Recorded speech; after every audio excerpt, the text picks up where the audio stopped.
Very good morning to you all. It's Mike Parry here with Mr. Alan Brazil. It's the warm-up, it's talkSPORT, it's Saturday morning, so it's a fizzing firework of a show coming up over the next 2 hours, OK? We are, of course, going to be looking ahead to England's game tonight and to Gareth Southgate's future. My view is that Gareth Southgate is a great international manager. He's the sort of man who can... Excuse me, I'm just been interrupted here by Mr. Brazil outside warming up while I'm helping to launch the show in the way it should be launched. Get off your tube. I want to have words with all of you out there to determine whether Alan Ball was a great legend at Arsenal and an England player to boot, or a great legend at Everton. Did he play Everton? What do you mean? Are you mad? He was an Everton legend. Mr. Brazil, welcome to the show this morning. No. Why are you... it's only 11:05. Why are you talking? This is my show. Yes, I know it's your show, Al, and I appreciate that. And as you were warming up outside, I decided to nip in here and just set the agenda for the show. Yeah, well, you have your own show again after 22 years, and you ain't getting it. That's a bit harsh, Al. Telling people about Gareth Southgate, about the game tonight, but of course, I was also trying to shield you from... Shield you. Why? From the eternal shame you were obviously feeling. What feeling? About your country last night. I was working last night. I was at the Oval working. Yes. Well, I had 1 hour sleep, so I don't know what you're talking about. Okay. Do you know how long it is since your countrymen got beaten so badly at Hampden Park as they did last night? Don't say 45 years ago. Don't say that. Losing 4-0 to Belgium is not the sort of way... No, you're winding me up. We're going to go to a break. You're winding me up. Not the sort of way to inspire people in Scotland to think there's a football revival underway. And the worst thing about it, Al, was... Oh, no, you're missing the point. It was a friendly. Yeah. Albania's our big game. Albania's your big game, but as a warm-up to instill confidence into your players, losing 4-0 against Belgium. And by the way, as you were working, you won't have seen 3 of the goals were given away by your defenders, who simply just passed the ball to a little Belgian forward. Have we got an expert coming on? I'd rather they told me about it rather than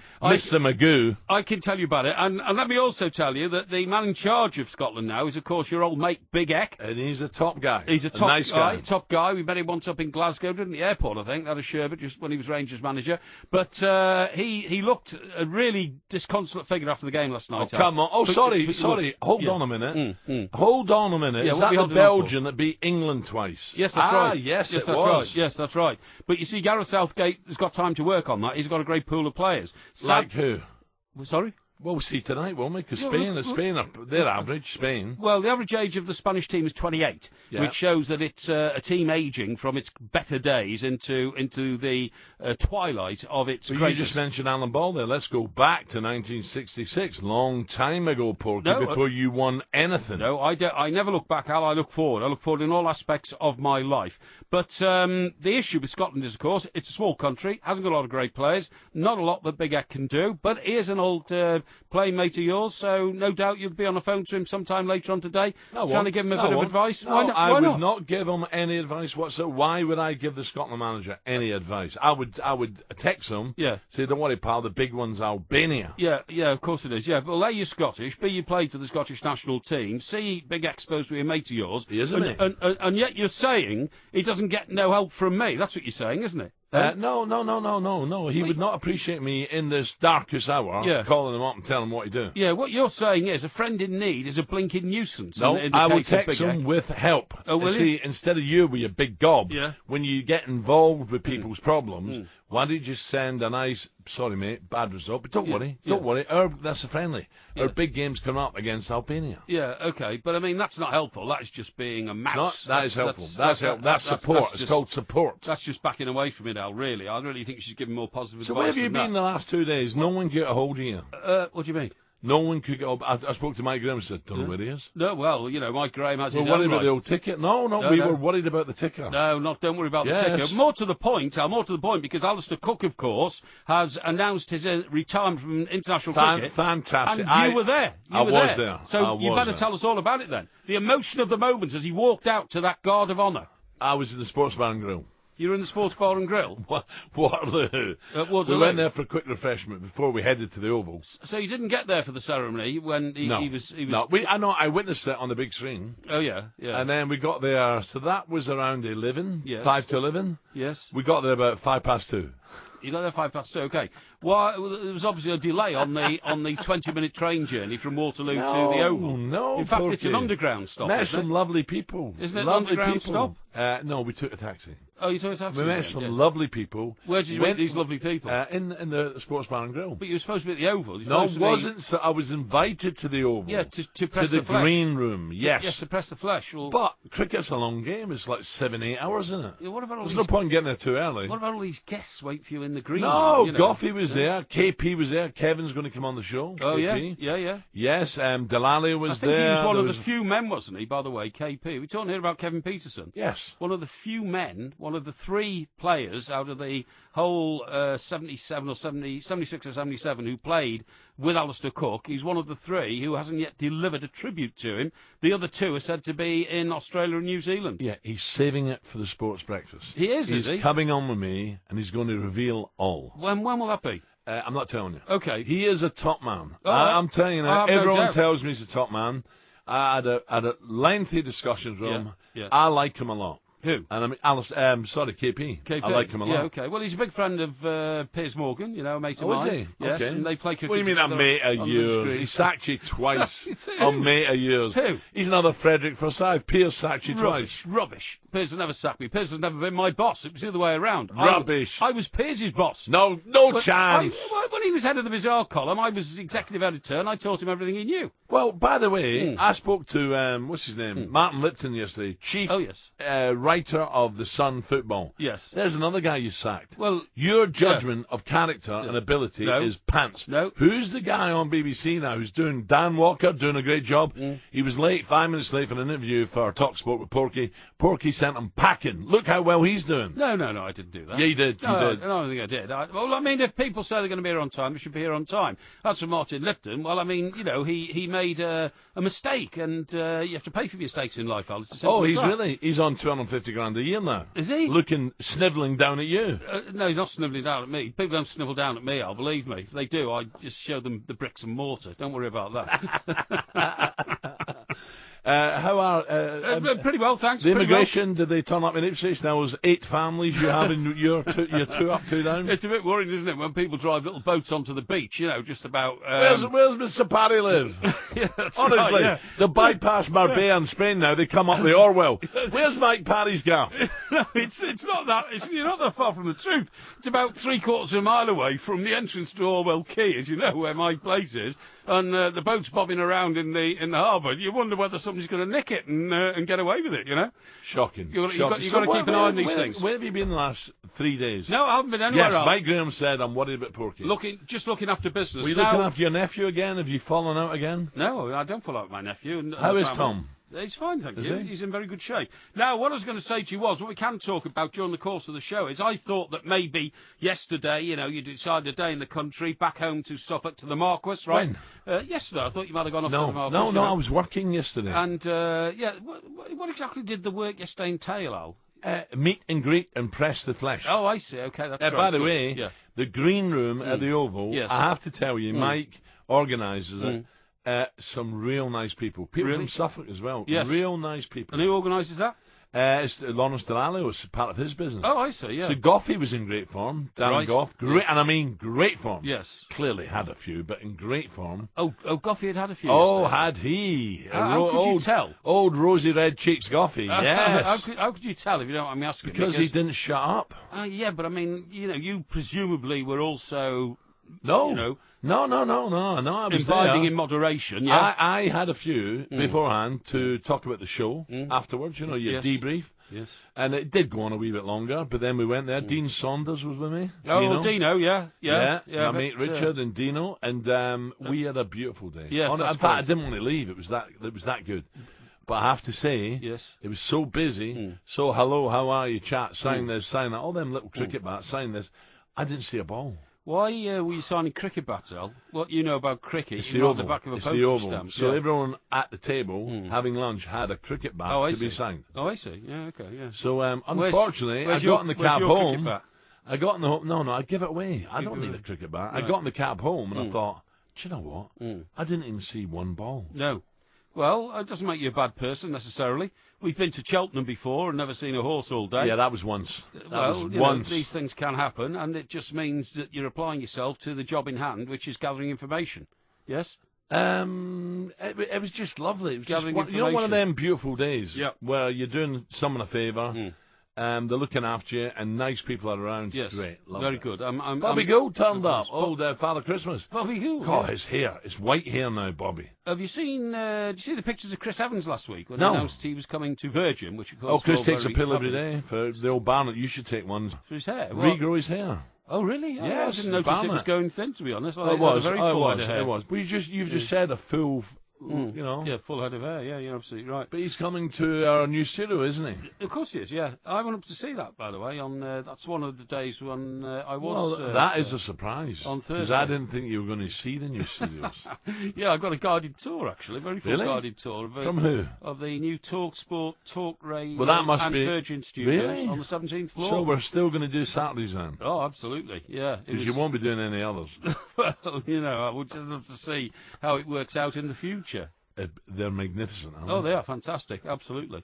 Absolutely fantastic. I thought the nearest you'd get to our new studios was the Wheat Sheaf, which is 172 yards away. It is, actually. I paced it out because... no, your pacing would be 250. Because I came to find you afterwards, but you weren't there. That was on Thursday. Oh, no, Mike Graham told me. He said, thank God you never bumped into Porky. He couldn't talk. Oh, right. 11:16. Cookham on the Thames. Cookham. Stunning. Right, Absolutely is that Berkshire, Cookham? Yeah, Royal Berkshire. Royal Berkshire, there you go, you see. Yeah. So I was interviewing Glenn, and then I interviewed Thomas Bjorn, but I'll tell you a bit later about the Ryder Cup coming up. Oh, you got what a nice man. And then the day after, I was with Harry for a few hours, 4 or 5 hours. Oh, where was that? Well, I'll tell you later. Oh, really? So that's your journalistic thing. Yes, it is. Coming in. He's got his scissors out to cut the phone, to mail a report. Yeah, what are you laughing at? No. You won't let my past leave me, will you? You know what I mean? They don't like you. Who doesn't like me? Well, I'm just saying. Hang on, who doesn't like me? No. What do you mean who doesn't like me? They don't I'm like very you. popular. They don't trust you. I don't know who you're talking about. Yeah, you do. I've just mentioned Glenn Hogg and Harry. Making it up. They don't trust you. Making it up. Is he still there? Who's he stitched up now? Look what Martin says here in a Hey, text. what about old Charlie the Snail? What him? Charlie Snail had a go. Hush. Do you know a pub quiz team? Pubs done. Bit of business to do later. Well, looking forward to it. Nice people. Bit of business to do. It's on your way home, but you are looking at sheltered accommodation for who? No, Sue Ellen? No, Sue Ellen. Sue Ellen. No, definitely not Sue Ellen. Don't worry about that. She's fine. She's absolutely fine. No problem at all. Now then, what I need to talk to you about, Al, is I mentioned it earlier, the Marquis, your local pub. Oh, lovely. Right, now the new pub food guide is out, right? Are you coming on the 20th? George Burley, Johnny Moore, it's a full house, it's packed, but I'll get you a bar stool. I have spoken to one of your assistants about it. Have you? Yes, indeed. Are you coming? I'd like to, yeah, it'd be good. I can find you accommodation as well. Absolutely. When you get bladdered, you don't have to worry about, No, not at all.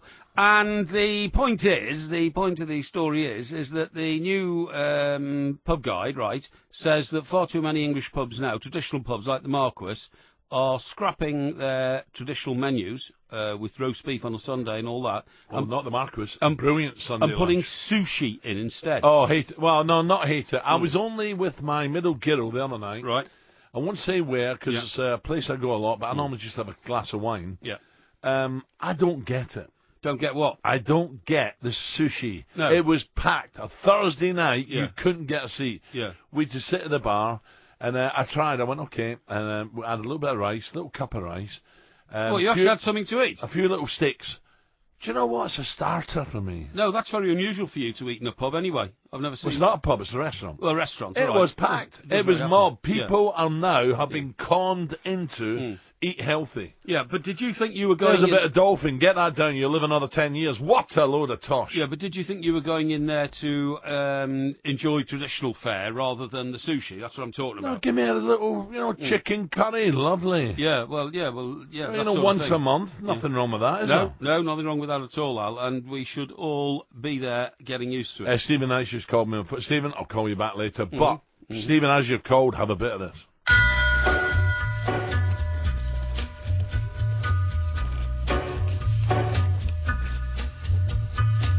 take a little walk. To the edge of town and go across the track.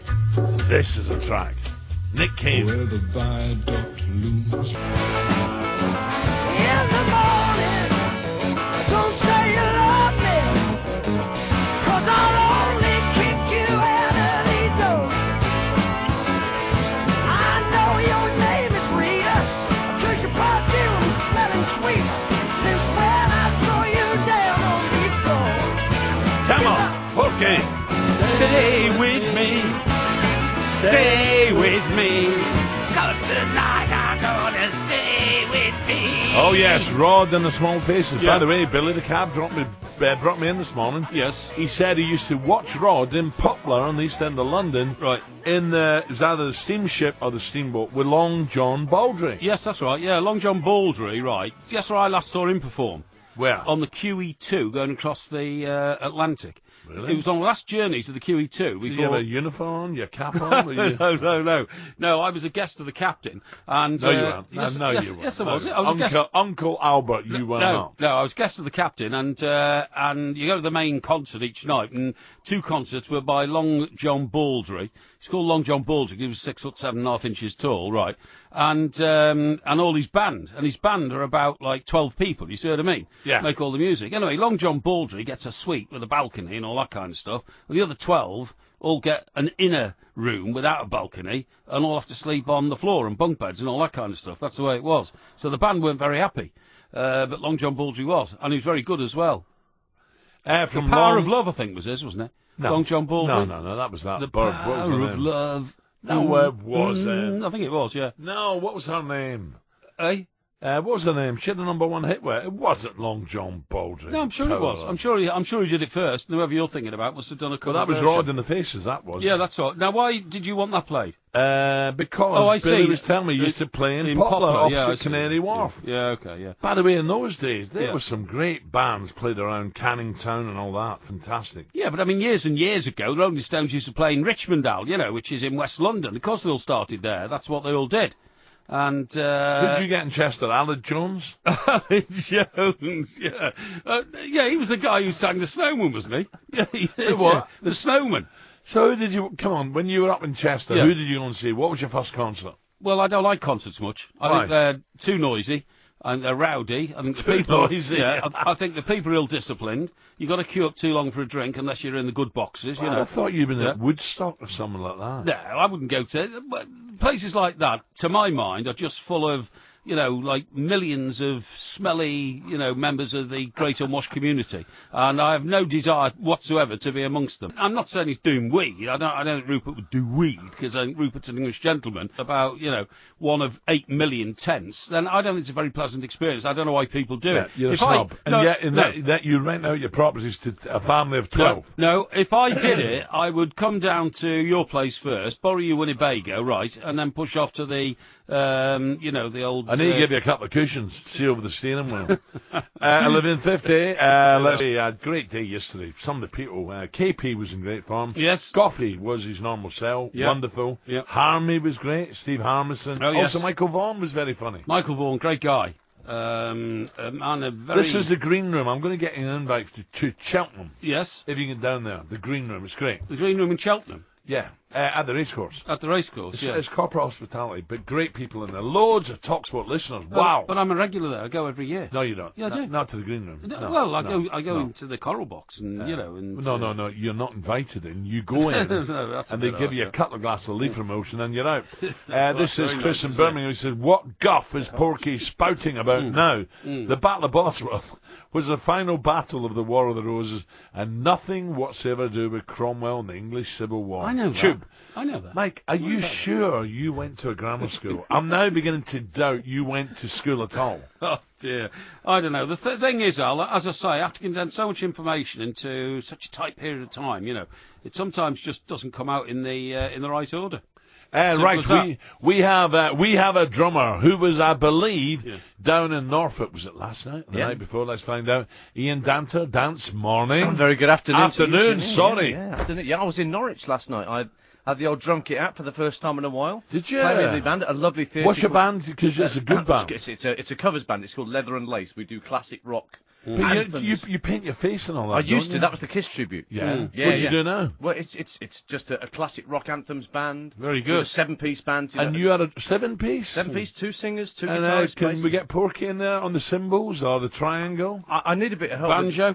Yeah, percussion would be handy. Yeah, you yeah. can hit things. I'm amazed you got to Norwich because, of course, Norwich is the one city in this country that you can not get to because there's no motorway that goes to Norwich. No, There's no motorway goes to East Norwich, Anglia. let me tell you. No, you just go north from Ipswich to I find am Norwich. Ipswich through and through, but Norwich is a fine city. I didn't say it wasn't, but it's hard to get there. What I'm saying is, in this country, we need to build an east-west motorway, right, from Wales to East Anglia. Well, thankfully, the journey I had yesterday, for a Friday, it wasn't half as shabby as I expected it to be. I mean, it's getting around the M25 that's the problem half the time, not getting the maid road into Norwich. Well, what I do to Norwich, I go M11, Newmarket, and kick on. Yeah, Keep going. that's exactly what I did, and it was no problem at all.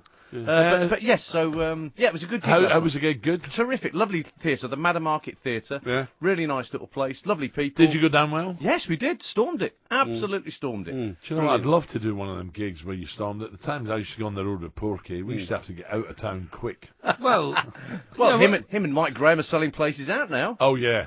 So I'm told. Yeah, the cafe on the end of the road. excuse me, the Shepherd's Bush Empire in London, Christmas, sold out already. Thank you. Great. That's why we're talking. Well, I'm here. I'm taking place of Adrian Durham this afternoon. Oh, are you? Because Matchday Live is on once you're done at 1 o'clock. And he, of course, is a Portsmouth, Peterborough, posh Peterborough. No, and Steve Evans, manager of the month. Well, he's actually Adrian's off to Wembley today because he's hosting our live commentary of England-Spain later because we pick up that at 6 o'clock at Wembley. But before then, we've got lots of reporters around the grounds this afternoon. 11 reporters out and about for us at League 1 and League 2 fixtures. Chris Ibalumo's in. He's going to be joining us for the whole show. He's got plenty to say about the Nations League and Scotland's performance against Belgium last night. Wasn't good. No, I missed it. It was a friendly, for God's it was a friendly. sake. I'm getting a bit sick of people who are trying to diss the Nations League already, as if they almost like they want to go back to pointless international friendlies. Anything that UEFA does sometimes just gets picked on because. No, I agree with you. If there's an element of competition to it, it makes it more interesting than a friendly. There was a game on. When was it? Thursday night. I was getting ready to do Germany-France commentary. Armenia against Liechtenstein was on. 2-1? From Group D. 2-1? Yeah. Mkhitaryan was playing for. Missed the penalty. Did. See, there you go, Porky. You look at me as if you think I didn't see it. And he did. But the thing was, the element of competition in that game was fantastic to see. Exactly. And Liechtenstein, who were a bit of a... I mean, I know you'll have a problem, though, No, he has Mike. a bank account now. With what? No, he'll have a problem with the fact that a team from Group D in the Nations League, one of those 16 teams, will be at the Euros. Yeah. It is guaranteed that one of those 16... Yeah, but at least they played their way up through the minnows to the better teams. No, they don't have... They will play the minnows in... No, he'll be all right. One of those Wales will 16 be okay. teams will play at the Euros in Yeah, 2020. but But they won't I've- have played anybody above that division. Yeah, but Dan, I've always said that's what should happen in World Cup qualifying, that teams like the Faroe Islands and Malta and San Marino should all play in their own little group, and then one of them can come through. So why are you not spouting? shouldn't be. Why are you not spouting off of that great victory you had over the Republic of Ireland? Who? You, What are you on about? the Welsh. I don't know what you're talking about, honestly. Sometimes, Al, I think that you have You lost are your Welsh. way. You You've are lost your way. Welsh. Of course I'm not Welsh. You are Welsh. There's nothing wrong with being Welsh. Well, I know there's nothing wrong with being Welsh. I just don't happen to be Welsh. You know? are Welsh. You were the other side of the border. No, I wasn't. I was born Yeah, in you are. Chester. Look on the at, right have side a of look in the border. mirror. You are Welsh. Dance, Fleetwood, Sunderland. Yeah, that's live on Joey talkSPORT 2 Barton. as well. Yeah, Go on, Joey. Joey's done all right, actually. He lost his first game of the season, but he's built well. I saw his team at Leicester in the Carabao Cup. He made 11 changes that night, and Leicester were comfortably on top and saw them off without too much trouble. Yeah. But Joey seems to have adapted pretty well. He's to the surprised management everybody shift so early far. on. But No, I mean, he's not surprised me. no, the truth. I like Joey. The I'm not test, saying you don't, but I mean he's a Don't volatile like man. you. Don't like you. The test will come. The test will come for Joey if Fleetwood start going on a bad run. If they go 4 or 5 games without a win, then that's the true test of any manager's mettle. But yeah, that's live on talkSPORT 2. We go round the grounds here on talkSPORT.